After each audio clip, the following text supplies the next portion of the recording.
الحمدللہ وکفا الصلاۃ والسلام علی من لا نبی بعد اما بعد بسم اللہ الرحمن الرحیم۔ آج ہم آپ کے سامنے ایک عظیم صحابی رسول حضرت سیدنا سلمان فارسی رضی اللہ تعالی عنہ کے اسلام لانے کا حیرت انگیز واقعہ لے کر حاضر ہوئے ہیں۔ سلمان آپ کا نام ہے، ابو عبداللہ آپ کی کنیت ہے۔ سلمان الخیر کے لقب سے مشہور ہیں، گویا سلیمان کیا تھے؟ مجسم خیر تھے۔ ملک فارس کے رام ہرمز کے مضافات میں قصبہ جئی کے رہنے والے تھے، شاہان فارس کے خاندان سے تھے۔ جب کوئی حضرت سلمان سے پوچھتا ابن من انتا، آپ کس کے بیٹے ہیں، تو یہ جواب دیتے انا سلمان ابن الاسلام، میں سلمان اسلام کا بیٹا ہوں، یعنی میرے روحانی وجود کا سبب اسلام ہے اور وہی میرا مربی ہے۔ فنعم الاب ونعم الابن، بس کیا ہی اچھا باپ ہے اور کیا ہی اچھا بیٹا ہے۔ حضرت سلمان فارسی رضی اللہ تعالیٰ عنہ کی عمر بہت زیادہ ہوئی۔ کہا جاتا ہے کہ حضرت سلمان نے حضرت مسیح بن مریم علیہ السلام کا زمانہ پایا، اور بعض کہتے ہیں کہ حضرت مسیح علیہ السلام کا زمانہ تو نہیں پایا، لیکن حضرت مسیح کے کسی حواری اور وصی کا زمانہ ضرور پایا۔ حافظ شمس الدین ذہبی رحمہ اللہ کہتے ہیں کہ جس قدر اقوال بھی ان کی عمر کے بارے میں پائے جاتے ہیں، وہ سب اس پر متفق ہیں کہ آپ کی عمر 250 سال سے متجاوز ہے۔ ابو شیخ طبقات الاسبہارنیین میں لکھتے ہیں، اہل علم یہ کہتے ہیں کہ حضرت سلمان فارسی رضی اللہ تعالیٰ عنہ 350 سال تک زندہ رہے، لیکن 250 سال میں تو کسی کو بھی شک نہیں ہے۔ حضرت ابن عباس فرماتے ہیں کہ مجھ سے سلمان رضی اللہ تعالیٰ عنہ نے اپنے اسلام لانے کا واقعہ خود اپنی زبان سے اس طرح بیان کیا کہ میں ملک فارس میں قریہ جئی کا رہنے والا تھا۔ میرا باپ اپنے شہر کا بہت بڑا جاگیردار تھا اور سب سے زیادہ مجھ کو محبوب رکھتا، جس طرح کی کنواری لڑکیوں کی حفاظت کیا کرتے ہیں، اسی طرح میری حفاظت کیا کرتا اور مجھ کو گھر سے باہر نہیں جانے دیتا تھا۔ ہم مذہباً مجوسی تھے، یعنی آتش پرست۔ میرے باپ نے مجھے آتش کدہ کا محافظ اور نگہبان بنا رکھا تھا، کسی وقت آگ بجھنے نہ پائے۔ ایک مرتبہ میرا باپ تعمیر کے کام میں مشغول تھا، اس لیے یہ مجبوری مجھ کو کسی زمین اور کھیت کی خبرگیری کے لیے بھیجا اور یہ تاکید کی کہ دیر نہ کرنا۔ میں گھر سے نکلا، راستہ میں ایک گرجا پڑتا تھا، اندر سے کچھ آواز سنائی تھی۔ میں دیکھنے کے لیے اندر گھسا، دیکھا تو نصارہ کی ایک جماعت جو نماز میں مشغول ہے۔ مجھ کو ان کی عبادت پسند آئی اور اپنے دل میں یہ کہا کہ یہ دین ہمارے دین سے بہتر ہے۔ میں نے ان لوگوں سے دریافت کیا کہ اس دین کی اصل کہاں ہے۔ ان لوگوں نے کہا کہ ملک شام میں۔ اسی وقت آفتاب غروب ہو گیا۔ باپ نے انتظار کر کے تلاش میں قاصد دوڑائے۔ جب گھر واپس آیا تو باپ نے دریافت کیا کہ اے بیٹے تو کہاں تھا؟ میں نے تمام واقعہ بیان کر دیا۔ باپ نے کہا کہ اس دین یعنی نصرانیت میں کوئی خیر نہیں ہے، تیرے ہی باپ دادا کا دین یعنی آتش پرستی بہتر ہے۔ میں نے کہا ہرگز نہیں، خدا کی قسم، نصرانیوں کا دین ہی ہمارے دین سے بہتر ہے۔ باپ نے میرے پیر میں بیڑیاں ڈال دیں اور گھر سے باہر نکلنا بند کر دیا۔ جیسے کہ فرعون نے موسیٰ علیہ السلام سے کہا لَإِنِ اتَّخَذْتَ إِلَٰهًا غَيْرِي لَأَجْعَلَنَّكَ مِنَ الْمَسْجُونِينَ، اگر تو نے میرے سوا کسی کو معبود بنایا تو میں تجھے قید کر دوں گا۔ میں نے پوشیدہ طور پر نصارہ سے کہلا بھیجا کہ جب کوئی قافلہ شام کو جائے تو مجھ کو اطلاع کرنا۔ چنانچہ انہوں نے مجھ کو یہ اطلاع کر دی، نصارہ کے تاجروں کا ایک قافلہ شام واپس جانے والا ہے۔ میں نے موقع پا کر بیڑیاں اپنے پیر سے نکال پھینکی اور گھر سے نکل کر ان کے ساتھ ہو لیا۔ شام پہنچ کر دریافت کیا کہ عیسائیوں کا سب سے بڑا عالم کون ہے؟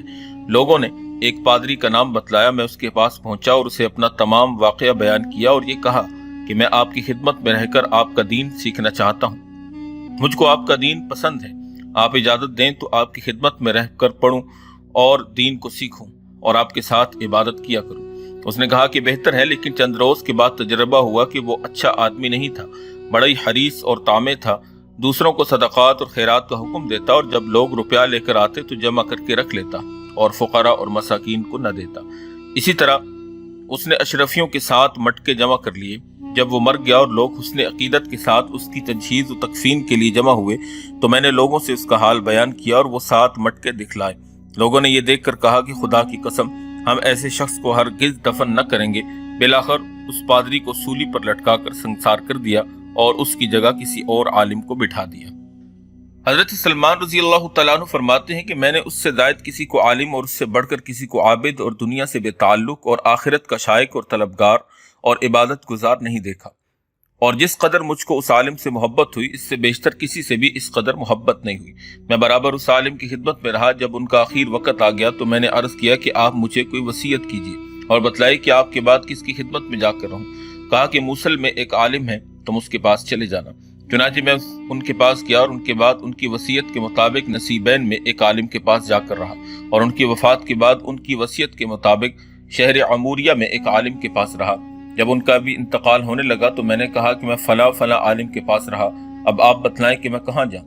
اس عالم نے کہا کہ میری نظر میں اس وقت کوئی ایسا عالم نہیں جو صحیح راستہ پر ہو اور تم کو اس کا پتہ بتاؤں، البتہ ایک نبی کا ظہور کا وقت قریب آ چکا ہے جو دین ابراہیمی پر ہوگا، عرب کی سرزمین پر اس کا ظہور ہوگا، ایک نخلستانی زمین کی طرف ہجرت کرے گا، اگر تم سے وہاں پہنچنا ممکن ہو تو ضرور پہنچنا۔ ان کی علامت یہ ہوگی کہ وہ صدقہ کا مال نہ کھائیں گے، ہدیہ قبول کریں گے، دونوں شانوں کے قریب مہر نبوت ہوگی، جب تم ان کو دیکھو گے تو خود ہی پہچان لو گے۔ اسی اثنا میں میرے پاس کچھ گائے اور بکریاں بھی جمع ہو گئی تھیں۔ اتفاق سے ایک قافلہ عرب کا جانے والا مجھے مل گیا۔ میں نے ان سے کہا کہ تم لوگ مجھے ساتھ لے چلو، یہ گائے اور بکریاں سب کی سب تم کو دے دوں گا۔ ان لوگوں نے اس کو قبول کیا اور مجھے ساتھ لے لیا۔ جب وادی قرا میں پہنچے تو میرے ساتھ یہ بدسلوکی کی کہ غلام بنا کر ایک یہودی کے ہاتھ بیچ دیا۔ جب اس کے ساتھ آیا تو کھجور کے درخت دیکھ کر خیال ہوا کہ شاید یہی وہ سرزمین ہے، لیکن ابھی پورا اطمینان نہیں ہوا تھا کہ بنی قریظہ کا ایک یہودی اس کے پاس آیا اور مجھ کو اس نے خرید لیا اور مدینہ لے آیا۔ جب میں مدینہ پہنچا تو خدا کی قسم مدینہ کو دیکھتے ہی پہچان لیا اور یقین کیا کہ یہ وہی شہر ہے جو مجھے دکھایا گیا تھا یا بتلایا گیا تھا۔ صحیح بخاری میں خود حضرت سلمان فارسی رضی اللہ تعالیٰ عنہ سے مروی ہے کہ میں اس طرح 10 مرتبہ سے زیادہ فروخت ہوا ہوں۔ لوگوں نے سلمان رضی اللہ تعالیٰ عنہ کو بار بار بے رغبتی کے ساتھ دراہم معدودہ یعنی چند کھوٹے سکوں میں خریدا، لیکن اس کی اصل قیمت کو کسی نے نہ پہچانا۔ مدینہ میں اس یہودی کے پاس رہا اور بنی قریظہ کے میں سے اس کے درختوں کا کام کرتا رہا۔ اللہ تعالیٰ نے نبی کریم صلی اللہ علیہ وسلم کو مکہ میں مبعوث فرمایا، مگر مجھ کو غلامی اور خدمت کی وجہ سے مطلق علم نہ ہوا۔ جب آپ صلی اللہ علیہ وسلم ہجرت فرما کر مدینہ تشریف لائے اور قباء میں بنی عامر بن عوف کے یہاں آپ صلی اللہ علیہ وسلم نے قیام فرمایا، میں اس وقت ایک کھجور کے درخت پر چڑھا ہوا کام کر رہا تھا اور میرا آقا درخت کے نیچے بیٹھا تھا۔ ایک یہودی آیا جو میرے آقا کا چچا زاد بھائی تھا اور یہ کہنے لگا، خدا بنی قیلہ یعنی انصار کو ہلاک کرے کہ قباء میں ایک شخص کی گرد جمع ہے جو مکہ سے آیا ہے اور یہ کہتے ہیں کہ یہ شخص نبی اور پیغمبر ہے۔ سلمان کہتے ہیں کہ خدا کی قسم یہ سننا تھا کہ مجھ کو لرزہ اور کپکپا طاری ہو گیا اور مجھ کو یہ گمان ہو گیا کہ میں اپنے آقا پر گر پڑوں۔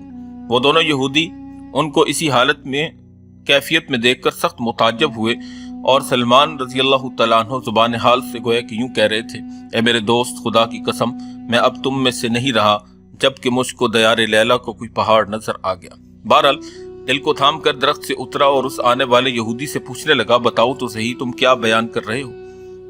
وہ خبر ذرا مجھ کو بھی سناؤ۔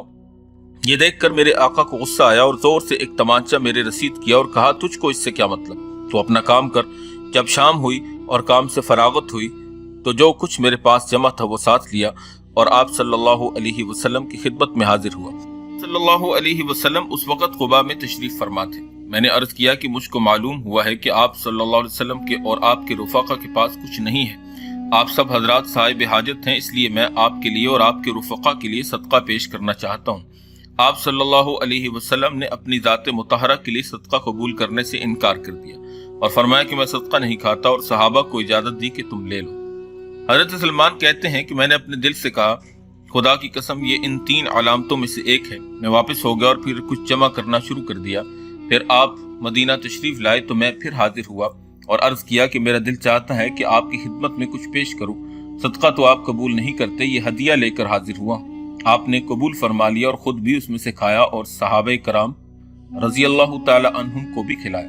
میں نے اپنے دل میں کہا یہ دوسری علامت ہے۔ میں واپس آ گیا اور 2-4 روز کے بعد آپ صلی اللہ علیہ وسلم کی خدمت میں حاضر ہوا۔ آپ اس وقت ایک جنازے کی ہمراہ بقیع میں تشریف فرما تھے۔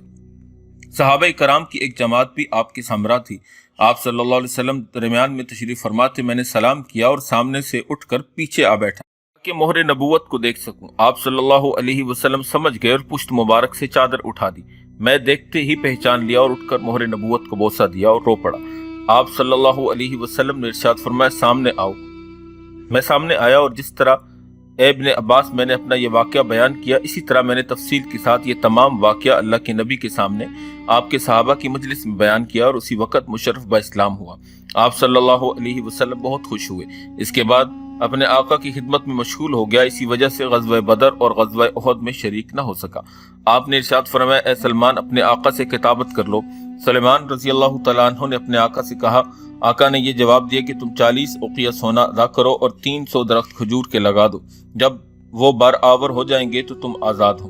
سلمان فارسی نے آپ صلی اللہ علیہ وسلم کے ارشاد سے عقد کتابت قبول کیا، اور آپ صلی اللہ علیہ وسلم نے لوگوں کو ترغیب دی کہ سلمان کی کھجوروں کے پودوں سے مدد کرو۔ چنانچہ کسی نے 30 پودوں سے، اور کسی نے 20 پودوں سے، اور کسی نے 15 اور کسی نے 10 پودوں سے امداد کی۔ جب پودے جمع ہو گئے تو مجھ سے فرمایا، سلمان ان کے لیے گڑھے تیار کرو۔ جب گڑھے تیار ہو گئے تو آپ صلی اللہ علیہ وسلم نے خود دست مبارک سے ان تمام پودوں کو لگایا اور برکت کی دعا فرمائی۔ 1 سال گزرنے نہ پایا کہ سب کو پھل آ گیا، اور کوئی ایسا پودا نہ رہا کہ جو خشک ہو گیا ہو۔ سب کے سب سرسبز و شاداب ہو گئے اور سب پر پھل آ گیا۔ درختوں کا قرض تو ادا ہو گیا، صرف دراہم باقی رہ گئے۔ ایک روز ایک شخص آپ کے پاس ایک بیضہ کی مقدار سونا لے کر آیا۔ آپ علیہ السلام نے فرمایا کہ وہ مسکین مکاتبت یعنی سلمان فارسی کہاں ہے؟ اس کو بلاؤ۔ تو آپ صلی اللہ علیہ وسلم نے وہ بیضہ کی مقدار سونا مجھے عطا فرما دیا، اور ارشاد فرمایا کہ اس کو لے جاؤ، اللہ تعالیٰ تمہارا قرض ادا فرمائے گا۔ حضرت سلمان کہتے، میں نے عرض کیا، یا رسول اللہ، یہ سونا بہت تھوڑا ہے، اس سے میرا قرض کہاں ادا ہوگا؟ آپ صلی اللہ علیہ وسلم نے فرمایا کہ جاؤ، اللہ اسی سے تمہارا قرضہ ادا کرے گا۔ چنانچہ میں نے اس کو تولا تو پورا 40 اوقیہ تھا۔ میرا کل قرضہ ادا ہو گیا اور غلامی سے آزاد ہوا، اور آپ علیہ السلام کے ساتھ غزوہ خندق میں شریک ہوا۔ اس کے بعد تمام غزوات میں آپ کے ساتھ شریک رہا۔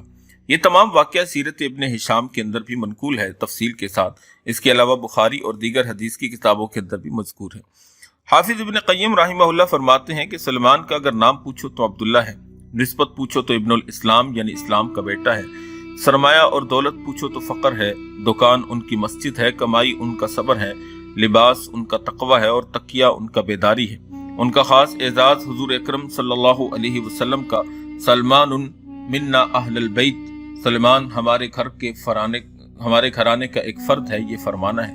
اگر ان کا قصد و ارادہ پوچھتے ہو تو اللہ کی ذات اور اس کی خوشنودی ہے، اور اگر یہ پوچھتے ہو کہ کہاں جا رہے ہیں تو سمجھ لو کہ جنت کی طرف جا رہے ہیں، اور اگر یہ پوچھتے ہو کہ اس سفر میں ان کا ہادی اور رہنما کون ہے تو خوب جان لو کہ وہ امام المتقین، ہادی الخلائق الی رب العالمین، سید الاولین والآخرین، خاتم الانبیاء صلی اللہ علیہ وسلم ان کے ہادی اور رہنما ہیں۔